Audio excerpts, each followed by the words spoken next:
Bonjour, alors aujourd'hui je voudrais faire une vidéo un petit peu spéciale parce que j'ai encore entendu quelque chose il y a quelques jours qui m'a énervée parce que en fait voilà ça m'agace. Donc, bon, et la chose que j'ai entendue c'est que c'était pas possible de créer des amitiés entre les hommes et les femmes parce qu'il y avait toujours alors je vais remettre mon petit machin comme ça, il y avait toujours des sous-entendus plus ou moins de séduction sexuelle, etc. Alors moi je vois enfin, je vois plusieurs problèmes à cette conception que l'amitié ne serait pas possible entre hommes et femmes à cause de sous-entendus, on va dire, sexuels. Bon, sexuels ou de séduction, voilà. Alors je vais faire un petit peu de bruit, je vais reculer ma chaise, voilà, désolée. Alors le premier genre de problème que je vois, c'est justement le problème du genre. Ça voudrait dire d'abord, quand on dit ça, que il y a deux groupes bien distincts qui sont d'un côté les hommes et de l'autre côté les femmes. Et ça, c'est pas vrai, en fait. C'est-à-dire que ce soit dans la nature ou dans la société, enfin peu importe, le genre n'est pas quelque chose d'aussi tranché que ça. Entre des hommes et des femmes, il y a tout un tas de gens, en fait, donc ce sont des vrais gens, hein, évidemment, dont le genre n'est pas aussi tranché que ça. Et finalement, ça pourrait être une grande majorité des personnes sur Terre dont le genre est pas si on va dire, pas si fixé, pas si délimité que ça. Donc ça, c'était le premier problème.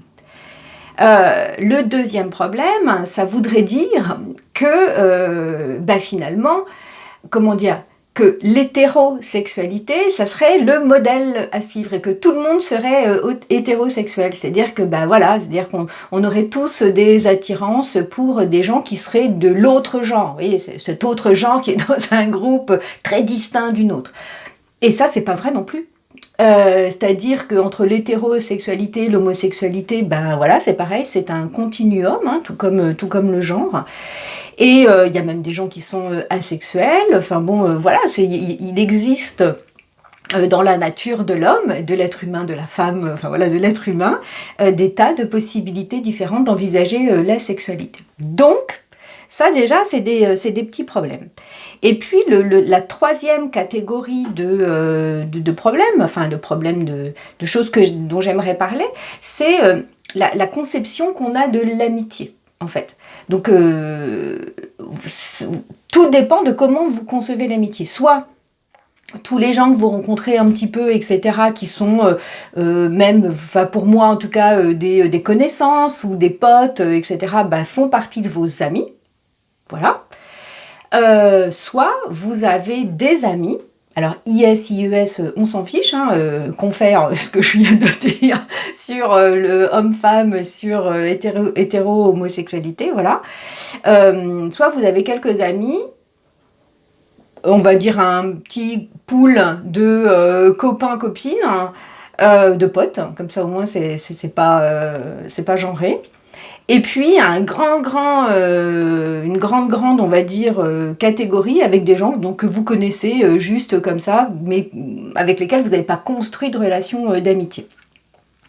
Parce qu'en fait, pour moi en tout cas, l'amitié, c'est pas ça. On n'est pas dans des relations de connaissances tout simples, et on n'est pas non plus dans des relations qui pourraient conduire à développer un sentiment amoureux. Moi, je distingue beaucoup l'amour de l'amitié. Mais c'est peut-être pas votre cas, et voilà, moi, je vous parle, évidemment, c'est ma chaîne YouTube, je vous parle de la manière dont j'envisage les choses. Ce ne sont pas évidemment, c'est pas une vérité universelle, c'est la mienne de vérité. Donc, ça peut très bien ne pas être la vôtre. En fait, moi, quand je parle d'amitié, je parle d'un sentiment, on va dire, fraternel. C'est-à-dire le sentiment qu'on peut éprouver pour des sœurs ou des frères. Vous voyez, pour des gens de sa famille proche. Et donc, vous voyez bien, puisque moi j'envisage l'amitié comme ça, il est absolument impossible d'avoir finalement des envies de séduction, des envies sexuelles avec des gens que je considère comme mes frères et mes sœurs. Ça me semble à peu près évident.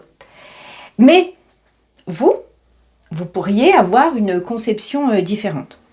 Alors, pour éviter les malentendus entre personnes, voilà, je pense qu'il est très important d'être clair, d'être sincère et d'être honnête sur le type de relation que vous construisez avec quelqu'un. Parce que vous pourriez très bien rencontrer quelqu'un qui, lui ou elle, a des vues ou aimerait construire avec vous une relation de type amoureuse ou sexuelle, ou les deux, hein, d'ailleurs, c'est pas incompatible, j'espère, voilà, alors que vous, pas du tout. Alors que vous le voyez, ou vous la voyez simplement comme un copain ou une copine, un pote ou une pote, ou alors que vous avez envie de construire avec cette personne une relation amicale. Mais vous voyez bien, parler de ce que vous entendez comme dans les termes relation amicale, dans les termes on fait la fête ensemble, dans les termes j'ai envie d'aller peut-être plus loin avec toi, etc. Ça c'est vachement important parce qu'autrement il y a beaucoup de frustration dans les relations et je parlais de malentendus, oui, le terme est vraiment finalement bien choisi, même si je l'ai choisi un petit peu au hasard, enfin non pas au hasard, mais enfin bon il m'est venu comme ça, parce que finalement vous partez pas du tout sur la même base. Et on peut nourrir et fabriquer beaucoup de tristesse, beaucoup de colère, beaucoup de choses comme ça qui sont des sentiments très très difficiles à absorber. Moi je me souviens on va dire je vais vous raconter une histoire personnelle qui m'est vraiment arrivée et à chaque fois que j'y pense, je me sens démunie vis-à-vis de ça.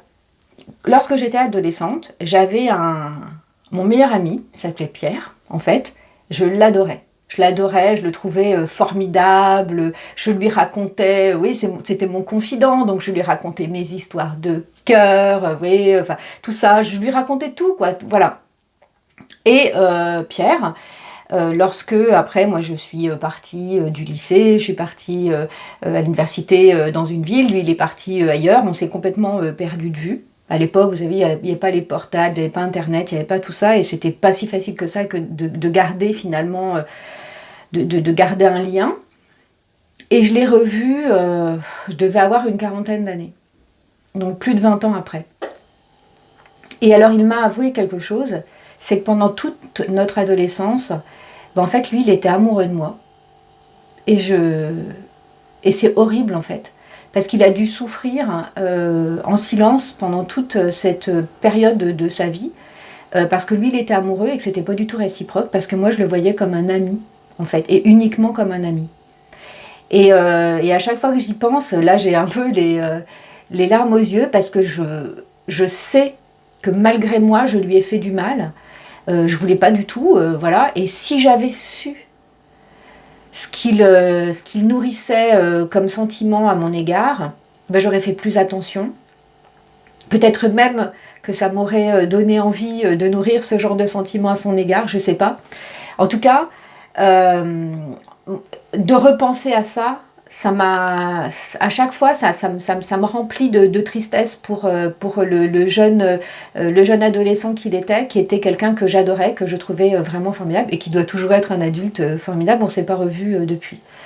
Et voilà, c'est pour ça que je voudrais vraiment vous encourager à discuter, à clarifier en fait les relations que vous avez avec certaines personnes, parce que malgré vous pouvez leur faire du mal, enfin en fait ils se font du mal eux-mêmes finalement en ne clarifiant pas cette relation avec vous, ou vous-même vous pouvez souffrir parce que vous n'avez pas, vous n'êtes pas ouvert ou ouverte auprès de quelqu'un. Et à vrai dire, je sais pourquoi on s'ouvre pas, parce qu'on a peur d'être rejeté. Et que la peur du rejet, c'est un sacré moteur en fait pour nous éviter des choses. Mais malheureusement, c'est aussi un sacré moteur qui nous fait souffrir.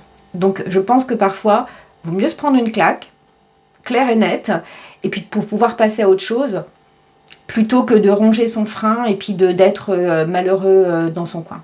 Voilà, bah, j'espère que cette vidéo vous a plu. Alors évidemment la conclusion c'est que pour moi les relations amicales entre hommes et femmes évidemment sont possibles, entre hommes et hommes aussi, entre femmes et femmes aussi, entre tout ce qu'il y a entre hommes et femmes, entre tous les genres possibles, entre toutes les personnes voilà, qui sont soit qui ne définissent pas de genre, soit enfin, voilà, qui ont défini quelque chose d'autre que homme, femme, qu'on choisit, enfin choisit ou au contraire, voilà, enfin, je pense pas que ce soit un choix, mais enfin, qui ne se réalise pas dans ces deux pôles-là, en fait. Quelle que soit la nature des choses, parlez-en. Et puis voilà. Bon, et ben, moi je vous dis à bientôt. La fin de la vidéo est un petit peu brouillon, hein. Bon, c'est pas très grave. J'espère que ça vous a plu quand même. Mettez-moi un commentaire si vous avez des réflexions à ce sujet. Moi j'aime bien, ça me fait avancer, mine de rien.